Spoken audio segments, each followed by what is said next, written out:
दोस्तों, कल पूरे देश में बड़े शान से तिरंगा लहराया जाएगा और जब लाल किले की प्राचीर पर तिरंगा लहराता है और जन गण मन की धुन हवा में गूंजती है, उस समय हर भारतीय का दिल गर्व से भर उठता है।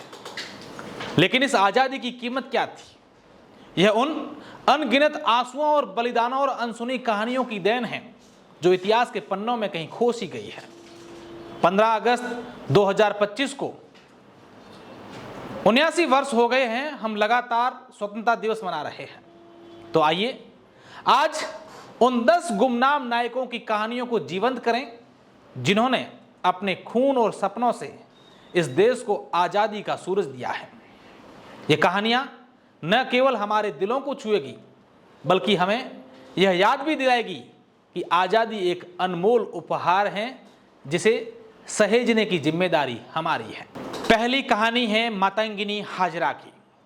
सन 1942 की एक उमस भरी सुबह बंगाल के तमलुक गांव में 72 साल की मातंगिनी हाजरा सैकड़ों स्वतंत्रता सेनानियों के साथ सड़कों पर थी। उनके झुर्रियों भरे हाथों में तिरंगा लहरा रहा था और होठों पर वंदे मातरम का गीत। उस समय ब्रिटिश पुलिस की लाठियां बरसी, फिर गोलियां चली। पहली गोली उनके बाएं हाथ को भेद गई और मातंगिनी ने तिरंगा दाएं हाथ में ले लिया। दूसरी गोली उनके दायां हाथ को छलनी करती हुई निकल गई, लेकिन उन्होंने झंडे को अपने छाती से लगा दिया, जमीन को छूने नहीं दिया। और जब तीसरी गोली उनके सीने को भेद गई, पर मातंगिनी, जिन्हें लोग गांधी बूढ़ी कहते थे, वंदे मातरम गाती रही और जब उनकी सांसें थमी तब भी तिरंगा जमीन को छू नहीं सका क्योंकि उन्होंने अपने छाती से तिरंगे को चिपका लिया था। इसी तरीके से दूसरी कहानी है कानकलता बरुआ की। 17 साल की क्रांति असम के गोहपुर की संकरी गलियों में जब 1942 का एक दिन 17 साल की कानकलता बरुआ ने अपने साथियों से कहा, आज हम पुलिस थाने पर तिरंगा फहराएंगे। उनके चेहरे पर न डर था न कोई हिचक थी। जुलूस जैसे ही थाने के पास पहुंचा, ब्रिटिश पुलिस ने गोलियां बरसानी शुरू कर दी और कानकलता ने तिरंगे को सीने से लगाया और आगे बढ़ती रही। एक गोली उनके कंधे को चीरती हुई गई, दूसरी गोली उनकी सीने में थी, लेकिन तिरंगा उनके हाथों से छूटा नहीं। उनके गिरते ही साथी गोलोक चंद्र बरुआ ने झंडा थामा और उनके थाने पर लहराया। कानकलता की शहादत ने असम में क्रांति की एक ऐसी लो जलाई थी जो आज भी चल रही है।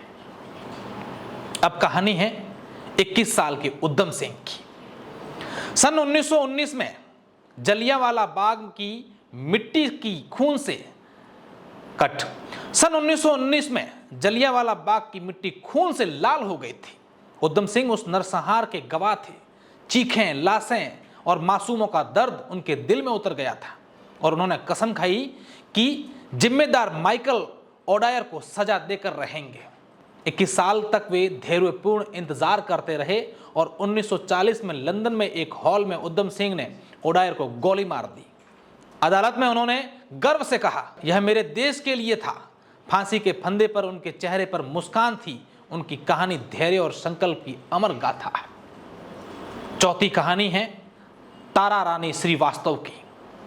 सन 1942 में बिहार की सड़कों पर तारा रानी श्रीवास्तव और उनके पति फूलन प्रसाद जुलूस का नेतृत्व कर रहे थे।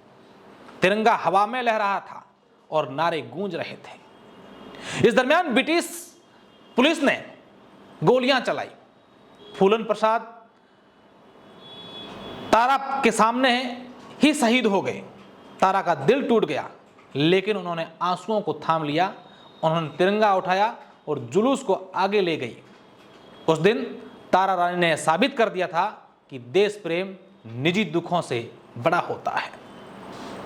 इसी प्रकार पांचवी कहानी है रानी गाइंदलियू की। नग्गा पहाड़ों की शेरनी 1930 में मणिपुर के नग्गा पहाड़ों से 16 साल की रानी गाइंदलियू ने ब्रिटिश शासन के खिलाफ बगावत का झंडा बुलंद कर दिया था। अपनी छोटी सी सेना के साथ उन्होंने ब्रिटिश की चौकियों पर हमले किए थे। ब्रिटिश उन्हें जंगली विद्रोही कहते थे, पर उनके समुदाय ने उन्हें देवी माना था। जेल में बंद होने के बाद भी उनकी आवाज गूंजती रही। पंडित जवाहरलाल नेहरू ने उन्हें नग्गा रानी की उपाधि दी और आजादी के बाद भी रानी ने अपने समुदाय के लिए लड़ाई जारी रखी। देश की आजादी में उनकी अहम भूमिका रही। छठी कहानी है कमला चौधरी की। उत्तर प्रदेश के गांवों की एक औरत जिसकी आवाज गूंज रही थी, कमला चौधरी, जिन्हें क्रांति की मशाल कहते थे। गांव गांव घूमकर लोगों को भारत छोड़ो आंदोलन में शामिल होने के लिए प्रेरित किया। सन 1942 में जब ब्रिटिश पुलिस ने उन्हें गिरफ्तार किया, तब भी उन्होंने जेल में भूख हड़ताल शुरू कर दी थी। उनकी आवाज ने गांव की औरतों को घरों से बाहर निकाला और स्वतंत्रता संग्राम का हिस्सा बनाया। कमला की कहानी हमें बताती है कि छोटे छोटे कदमों से शुरुआत होती है, उसका अंत बड़ा होता है। सातवीं कहानी है अरुणा आशाफ अली की। तिरंगे की रक्षक। सन 1942 में मुंबई के ग्वालिया टैंक मैदान में एक नन्ही सी कद काठी की औरत ने तिरंगा फहराया और वह थी अरुणा आशाफ अली। ब्रिटिश पुलिस ने उन्हें गिरफ्तार करने की कोशिश की, लेकिन अरुणा भूमिगत हो गई थी। उन्होंने आजाद हिंद रेडियो शुरू किया और अपनी आवाज से देश की क्रांति की चिंगारी जलाई। भेष बदलकर वे गांव गांव में घूमती रही। उनकी कहानी हमें सिखाती है कि साहस का कोई आकार नहीं होता है। इसी प्रकार आठवीं कहानी है बटुकेश्वर दत्त की। गुमनाम क्रांतिकारी सन 1929 में दिल्ली की असेंबली में बम फेंकने की घटना को सभी भगत सिंह से जोड़ते हैं, लेकिन उस दिन उनके साथ एक और नौजवान था जिसका नाम था बटुकेश्वर दत्त। बम फेंकने के बाद दोनों ने नारा लगाया, इंकलाब जिंदाबाद। जेल में बटुकेश्वर पर अमानवीय यातनाएं दी गई उन्हें, लेकिन कभी उन्होंने हिम्मत नहीं हारी। आज़ादी के बाद वे गुमनामी में खो गए, लेकिन उनकी कहानी हमें बताती है कि सच्चा देश प्रेम प्रसिद्धि की चाहत से परे होता है। और नवीं कहानी है दुर्गा भाभी की। नवविवाहित जोड़ा ट्रेन में सवार हुआ। कोई नहीं जानता था कि वह जोड़ा भगत सिंह और दुर्गा भाभी का था। दुर्गा भाभी ने भगत सिंह को अपनी पत्नी के भेष में लोहार से कलकत्ता तक सुरक्षित पहुंचाया। उनके पति भगवती चरण वोहरा भी क्रांतिकारी थे, जिन्होंने अपनी जान गंवाई थी। फिर भी दुर्गा ने क्रांतिकारियों को शरण देना और उनकी मदद करना नहीं छोड़ा।